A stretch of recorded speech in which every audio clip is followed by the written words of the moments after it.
അതായത് ഈ ഘടകകക്ഷികൾ എംഎസിനാ പറഞ്ഞത്, ഘടകകക്ഷികളൊന്നും ഇതിനകത്ത് വലിയ അഭിപ്രായം പറയണ്ട, ഞങ്ങൾ കോൺഗ്രസ് നേതാവ് ആരാന്ന് ഞങ്ങൾ കണ്ടുപിടിച്ചോളാം മുഖ്യമന്ത്രി എന്നൊക്കെ രീതിയിൽ അദ്ദേഹം ഡൽഹിയിലൊക്കെ പറയുന്നുണ്ടായിരുന്നു. എല്ലാവരും ഇപ്പോൾ ഡൽഹിയിലുണ്ട്. അതായത് ഈ പുതിയ സർക്കാർ വരുമ്പോൾ ശരിക്കും ഇവിടെ പുറത്തിറങ്ങി അടങ്ങാൻ എന്തെങ്കിലും ബുദ്ധിമുട്ടുണ്ടോ? ഒരു പ്രയാസം. നിങ്ങളുടെ ഒരു നേതാവ് പറഞ്ഞു ഇപ്പൊ കല്യാണത്തിന് പോയാലും ചാക്കാലയ്ക്ക് പോയാലും മുഖ്യമന്ത്രി ആരെന്ന് ചോദിച്ച് ആൾക്കാർ അങ്ങനെ എന്തെങ്കിലും പ്രശ്നമുണ്ടോ? അങ്ങനത്തെ ഒരു പ്രശ്നമൊന്നുമില്ല. കല്യാണത്തിന് മരിച്ചിടത്തും ഒക്കെ പോവാം, ഒരു കുഴപ്പമില്ല. പക്ഷെ ഒരു കാലതാമസം വരുന്നുണ്ട് ഞങ്ങളുടെ അഭിപ്രായം ഞങ്ങൾ പറയുന്നുണ്ട്. പിന്നെ ഞങ്ങൾ അങ്ങോട്ട് പോയിട്ട് അഭിപ്രായം പറഞ്ഞിട്ടുള്ളൂ, ഇങ്ങോട്ട് ചോദിച്ചപ്പോൾ അഭിപ്രായം പറഞ്ഞിട്ടുള്ളൂ.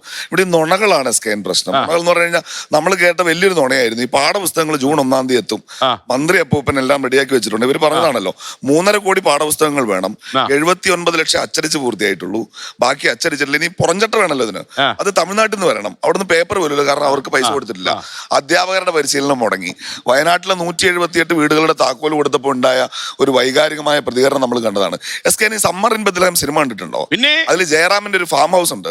അത് നല്ല ഫ്രണ്ടിലൊക്കെ നല്ല മനോഹരമാണ്. തുറന്ന് അകത്തോട്ട് കയറി തോട്ടം മാത്രമേ ഉള്ളൂ. അവിടെ ഒരു കല്ല് പോലും എടുത്തു വെച്ചിട്ടില്ല എന്നതുപോലെയാണ് ഈ LDF സർക്കാരിന്റെ നുണകൾ ഉണ്ടായിരുന്നത്. യാഥാർത്ഥ്യം അതിൽ നിന്നൊക്കെ ഒരുപാട് ദൂരെയാണ്. ഈ ക്ലോസിംഗ് ബാലൻസ് എന്ന് പറഞ്ഞാൽ ഇപ്പൊ ഈ കഴിഞ്ഞ മാസം 15-ാം തീയതിയാണ് നമ്മൾ ഈ ലേലം നടത്തി കടപത്രം വിളിച്ച് 2000 കോടി വായ്പെടുത്തതിൽ വെച്ചിരിക്കുക. ഇതൊന്നിനും തികയില്ല. ഇപ്പൊ ഈ അധ്യാപകരുടെ പരിശീലനത്തിന് 4.5 കോടി മതിയായിരുന്നു. നമ്മൾ 7.5 കോടി ചെലവാക്കി ആഗോള അയ്യപ്പ സംഗമം നടത്തി. പക്ഷെ ഇതിന് പണമില്ല. അപ്പൊ ഇവരുടെ പ്രയോറിറ്റി ഒക്കെ വേറെയായിരുന്നു. അതിന്റെ പരിക്കുകളൊക്കെ തീർക്കണം.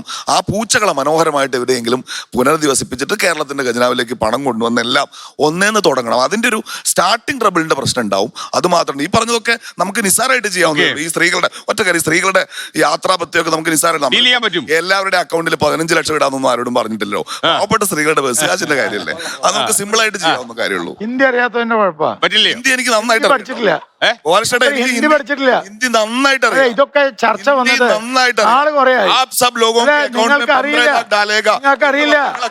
അറിയില്ല. അല്ലല്ല ഈ നാട്ടില് അല്ലല്ല ഒരു മിനിറ്റ് ഇന്ത്യയിലെ കള്ളപ്പണം ലോകത്തുള്ള ബാങ്കുകളിൽ നിന്ന് കൊണ്ടുവന്നാൽ ഇന്ത്യയിലെ ഒരു പൗരന്റെ അക്കൗണ്ടിൽ 15 ലക്ഷം ഇടാൻ കഴിയുന്ന തരത്തിലുള്ള കള്ളപ്പണം ഉണ്ട് എന്ന് അദ്ദേഹം പറഞ്ഞു. ഇപ്പോഴും ഹിന്ദി അറിയാത്ത ഈ മനുഷ്യൻ എന്ത് ചെയ്യാനാ? അതൊക്കെ മാറി സാർ. അതിന്റെ കാലം